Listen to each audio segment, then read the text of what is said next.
Hello, everyone. Welcome to another episode of In Conversation by Advisor Coach. Today in conversation, our guest is Mr. Gautam Kaul, Senior Fund Manager, Fixed Income with Bandhan Mutual Fund. Gautam is a veteran in the industry in the fixed income market. He comes with over 20 years of extensive experience in the fixed income market. Welcome, Gautam, to In Conversation by Advisor Coach today. Thank you for having me. So Bandhan Mutual Fund, for our viewers, has launched their new fund offer of Bandhan Long Duration Fund on 5th of March 2024, and it closes on the 18th of March 2024. So Gautam, straight to you. Why a long duration fund at this point of time? What are your thoughts around it? Is it the right time to launch a fund? Could you discuss and let us know about some of the structural, fundamental, as well as cyclical reasons covering both the global and the domestic markets? Right.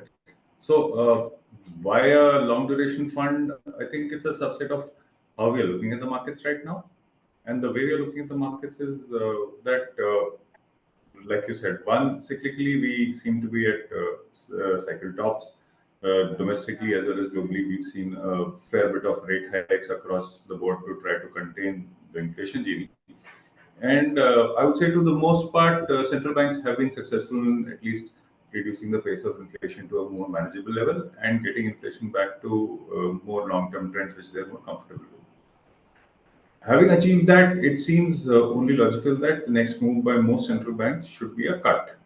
Uh, the degree of cut will depend on each individual economy and what's the requirement of that economy, but the direction of rate seems fairly obvious that it should be on its way down, right? So inflation is coming down, and therefore interest rates should be coming down. That alone cyclically makes for a reasonable case to be in long duration. What we find even more interesting than the cyclical case for being long duration is the more structural changes that are happening in the Indian economy. So there are two, three factors which make us think that our economy is going through a fundamental shift for the better, and these will get reflected in risk premiums reducing across the board, especially for the Indian fixed income market, more specifically for the Indian government bond market. Sure. Although the sense is that that then percolates to other areas of the market as well. So what are these structural things? There are two, three. So the primary thing which we think that the market is yet to fully appreciate is the fact that current account deficit for us seems to be in a new trajectory. Right? So by that, what I mean is that if you go back 10, 15 years, typically our current account has had a deficit has hovered around 2.5%, going up to as high as 4.5% in times of growth, and has been very cyclical in nature, right? Where a lot of our imports are inelastic, while our exports tend to be elastic in nature, right? Now, what's happened over the last 1.5, 2 years, we believe, is that primarily led by export in services, our current account is shifted down to a much more manageable level to about, let's say, one quarter for the last year and a half. And to our mind, this shift looks sustainable. Mm-hmm. And in fact, could accelerate even further to have a current account which is virtually flat, let's say, X of gold. That we believe has major implications if our view is correct, because then structurally what is happening is you don't have to pay as much premium to import foreign capital as you had to earlier, simply because your requirement of foreign capital is way less than it was earlier. Yeah. Right? So don't look at it as what could happen over the next 1 to 3 years. Think of it as something that structurally changes the premium being charged on Indian rates over the next 5 to 10 years or even 15 years. So you have a very well managed and manageable current account deficit. You have inflation, which both via RBI action as well as by very active central government action, I must say, where they've been very proactive in addressing supply wherever they can. Uh, you have inflation coming down, plus fiscal deficit is back on track to meet the FRBM target. Mm-hmm. So central government borrowing is targeted to be 5.1% of fiscal deficit next year, and should probably be 4.5% the year after that. So at the time where our current account is narrowing to a more manageable degree, plus inflation is coming off, giving central banks room to cut. You also have either a stagnant or a lower gross supply for Indian central government bonds. Right. So just to add to another positive on the structural side is that fiscal deficit is coming down. So True. uh, it leads to more space for the private capex to step in and kick in. Also, more pertinent to our particular discussion, in any given market, if the demand and supply changes, it affects the price, right? So if supply is coming down, ideally it should lead to a higher price if Mhm. demand remains constant. What is happening in our market is that not only supply coming down, demand is actually going to go up over the next few years. So demand is going to go up not just because of our traditional buyers, but also because of the addition of Indian government bonds in the JP Morgan Emerging Market That's Bond right. Index, which will lead to FII flows coming in. Right, right, right. So conservative estimates plug these flows anywhere between 23 to 25 billion this year. Our sense is this is also not so. This can't be looked at as a one-time event of flows coming in. I think you have to look at it as a very big change in such as Indian fixed income markets are now becoming a part of global fixed income Yeah. portfolio, and this is just the beginning. Sure, sure, sure, sure. Our sense is that this is the beginning of a virtuous cycle where not only do we become part of more indices into the future, but also as we become part of global fixed income portfolios, more attention is paid to India as a market. Right. And that by itself should attract flows if the rest of our macroeconomic indicators stabilize and improve as it looks like they will, right? That's right. So all these combined, both cyclical and structural, we feel are factors which favor long duration. At this point of time, sure, sure. Yes. And the third part is that so typically, when you are in a scenario where cyclically and structurally things there seem to be very good tailwinds, what challenges is the valuation. So, for example, in the US, your 10-year is trading about 100 basis points your current overnight Mm-hmm. simply because of expectations of future rate cuts. True. In India, we are still about 50-55 basis points above your current repo rate. Yeah, So, to our mind, valuations are also reasonably attractive. true, true. And So it's all those combined, I think should lead to absolutely. compelling Until growth. some time back, the more rate sensitive US 2 year note was almost very close to the Fed rate, which is, of course, has Yes. come down, which is a clear trend as well, showing the way ahead. So, in fact, my next question, which is quite related to question number one, and you did mention about the JP Morgan, the government bond index, emerging markets, about 23 Indian GSECs will be included on June of 28, 2024. JP Morgan GBI EM is expected, to bring about, like you mentioned, 23 to 25 billion dollars of passive inflows because it's benchmarked by about 236 billion dollars of funds. Yes. So, could you tell our viewers a bit more on your thoughts as to what and how will it impact further? Well, so like you said, the inclusion itself should attract. So the inclusion is to a weight of 10% in the index. Right. Like you said, That's the weight we're talking about. Correct. $240 billion is the total Yes. AUM tracking the index. Mhm. So logically, even if most players are index weight and not overweight, 23 to $24 billion is what should come in. Yeah. Some of that should is probably already started and will ramp up as we go into the index inclusion because a lot of the AUM which is tracking this index is actually actively managed. Yeah. So they don't have to wait for index inclusion to start buying. That's true. There are index funds which will have to wait for the index inclusion to start buying, but for most other market participants which follows this index, our sense is this, and you'll see this in the data since November when the October when the announcement happened. You've seen a steady increase of FI participation in the Indian government bond market. Right. Most of it has been, like you said, in those 23 securities which are going to be part of the index or which are part of a broader universe called the FAR eligible securities, free access to eligible securities. And over the next 1 year, you see these inflows come in. Our sense is that, and what anecdotally we get from talking to market participants is that a lot of these investors are probably looking to be overweight India simply because they have one big emerging market in the fixed income space, Russia, where they do not have investments anymore, and another China, where a lot of them are underweight. So most investors are actually looking for a market to be overweight against these underweights. So I will not be surprised if the actual flows are actually much higher than what is Yeah, in yeah, those way. yeah, Okay? absolutely. And then we've recently been included in the Bloomberg Emerging Market Index itself, which is a much smaller actual flow, but to my mind is maybe Hmm, another step towards getting included in the Bloomberg Global Index, which has a much larger AUM tracking it. So, absolutely. like I said earlier, this to us is the beginning of a virtuous cycle. Yeah, it is true. And I totally agree with you because the kind of inflows which it could bring into the Indian GSECs is incredible. So the Absolutely. next question is that from the credit quality perspective, right? Where do you see broadly the potential risk class fitting in for this particular scheme? So, what the scheme by SEBI mandate has a minimum duration of 7.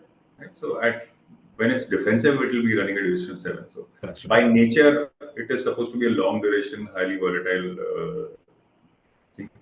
What we so interest rate volatility will already be very high in the portfolio. We do not intend to introduce credit led volatility as well. Mhm, So, it will be a PRCA mandated scheme, mhm. which implies that the portfolio on an average will have a AAA or higher rating. Uh, like I said, currently our view is that one should be as long duration uh, as risk appetite and appetite for volatility allows, and that view should reflect in this fund as well. Sure, sure. So in the current situations where we are talking and hearing a lot about NBFCs, so how do you view the NBFCs fitting into this portfolio, Well, particularly more from the corporate credit So perspective? NBFCs typically tend to be borrowers in the more short term. So typically there'll be more borrowers in, let's say, the 1 to 5 year Sure, space, sure, and sporadically, let's say, in the 10-year space. sure. Not ideal in terms of duration for this particular fund. Right. So our focus at the current time will probably be more on the government securities market, Yeah. and maybe to some extent the SDL market. So what proportion of the funds do you look at moving into the government securities and the corporate bond? Because there's a duration management and, of course, liquidity management for the scheme. Well, look, like we can't make forward-looking statements about deployment, so I'll not be able to give you exact proportions. Sufficient to say that our focus right now is to get as high a duration as possible in the Sure, fund. So we will look to target the longest duration securities which are available, which typically tend to be government securities and to some extent SDLs. sure, sure. Absolutely. So when we look at fixed income products, schemes, there are particularly three risks attached to it: the credit, the liquidity, and the interest rate risk.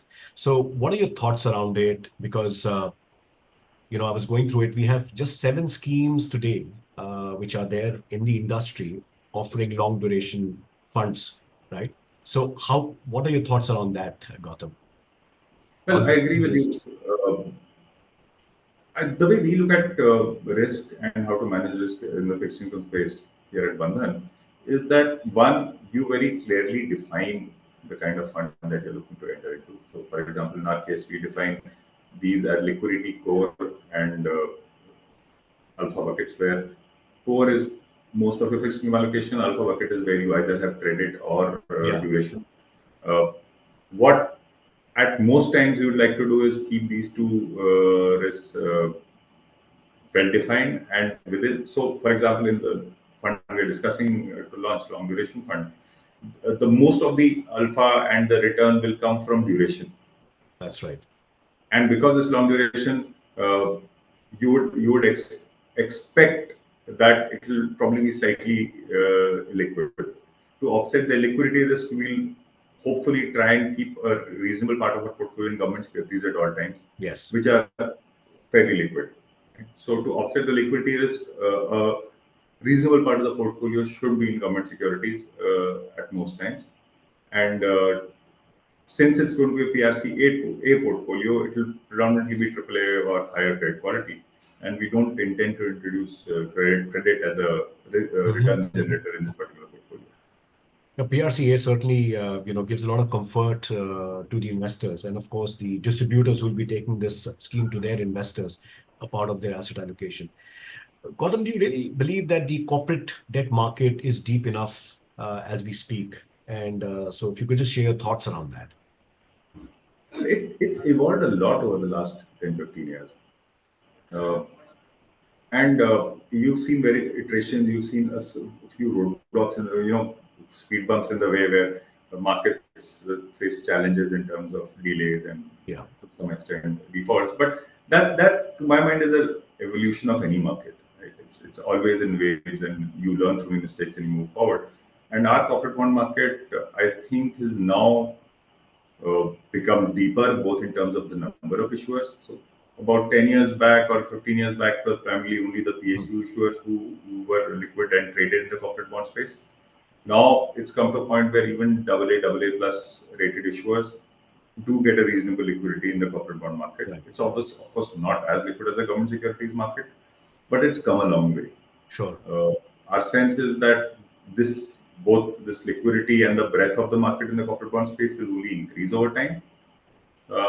Having said that, it's still very important to differentiate the corporate bond market into the high quality AAA space Hmm. versus, let's say, the credit part, which I would define, let's say, AA and lower broadly. Hmm. And the return generators in both these subclasses within the corporate bond space are different. And therefore, it would be good to know what return and what risk you want to target, and therefore go to that part of the corporate bond market. So, for example, you could go to a corporate bond fund which is PRC A rated and Hmm. hope to generate most of your returns from the AAA portfolio. At the same time, you could go to a PRCB or a PRCC portfolio where the portfolio will predominantly probably be AA or AA minus, and the return comes more from the YTM than from alpha generation. So, as long as the investor is aware of which risk they are getting into when they get into a corporate bond portfolio, I think it'll be fine. And to that extent, I think the PRC is a very powerful tool. I still think it's underutilized, should be utilized by advisors, by investors. It's Certainly. very simple to Certainly. understand. Yeah, absolutely. It's like gives you the entire details of a particular scheme on the fixed income side. Absolutely. True. With macro duration of over 7 years, could you explain in more simpler terms what does it mean to the viewers, please? Well, so SEBI has defined long duration category as one where the fund has to maintain a minimum duration of 7 at all times. Duration is nothing but the sensitivity of price to interest rate. So very broadly, back of the envelope calculation, 7 duration means that for every basis point movement in interest rates, there will be a 7 paisa movement in price of the underlying security or the portfolio. In other words, if there's 11, let's say if there's a 100 basis point movement in markets, you should expect a 7% movement in on either side. So if rates go up by 100 basis points, you should expect a 7% drop in NAV, and the converse is also true. Now, I'm simplifying it to a very great degree. It's not exactly Sure. the right calculation, but it's a broad way of understanding how duration affects prices in a Right. portfolio. Right. So, what kind of holding period would you advise or would you suggest for an investor in this scheme? I think these are long duration funds are meant to be for investors who have a appetite for volatility and have long investment horizons. Right? So theoretically, this fund could have an average maturity of 30 or 35 or even That's 40 right. years. Yes. Right? So one would say, as long investment horizon, at least 2 to 3 years, unless you want to play it tactically, in Sure. which case obviously your outlook is different. But then knowing you should know that volatility will be high, so it works both ways. So Sure. our Sure. our advice is that come in for a long haul, and even from our view, what we are saying is that going forward for investors in the fixed income space in India, the bigger risk is reinvestment risk. Most investors are sitting very short in terms of duration, much shorter than what their investment horizon or risk appetite allows. And if our view on the structural part of rates is correct, then over the next 10 to 15 years, you might be in a scenario where rates structurally are going down. And therefore, your reinvestment each time your portfolio matures is at lower levels. Absolutely. So, to offset that, investors who have the appetite should be looking to elongate their duration Sure, on their portfolio. sure, sure. So through this in conversation, what message would you like to give to our investors as well as distributors, while allocating funds into the long duration fund as a category, and of course, Bandhan's long duration fund, as well as for the distributors in terms of the asset allocation? Well, so as far as this fund is concerned, the category should appeal to long-term investors.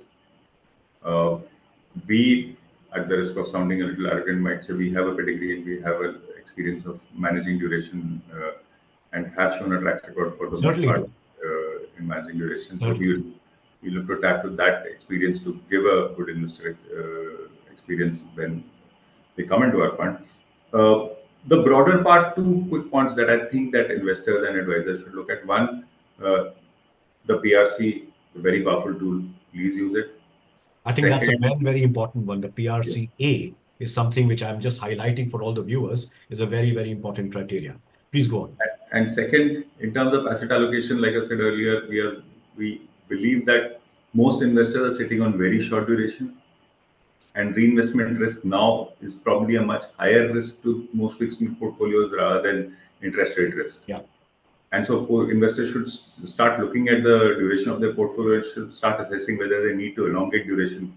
And if they need to, then this is a very good time in terms of both Yeah. cyclical and structural factors. Absolutely. I totally agree with you. And in fact, what I personally believe is a long duration as a category is very, very underpenetrated. I do believe at any given points of time, it needs a disciplined allocation in any client's portfolio and for a much longer periods of time. Absolutely. So great insights, Gautam, through you today. And I wish Bandhan Mutual Fund our best wishes from Advisor Coach on the Bandhan Long Duration Fund. A lot of insights you gave in terms of how the economy globally as well as domestic is looking at structurally, fundamentally, and of course cyclical, and how this scheme is making a lot of sense for every client's portfolio. So my best wishes, Gautam, and Thank thank you you. so much for joining in today in Conversation with Advisor Coach. Thank you very, very much for Thank your you. time. Bye-bye. Thank you.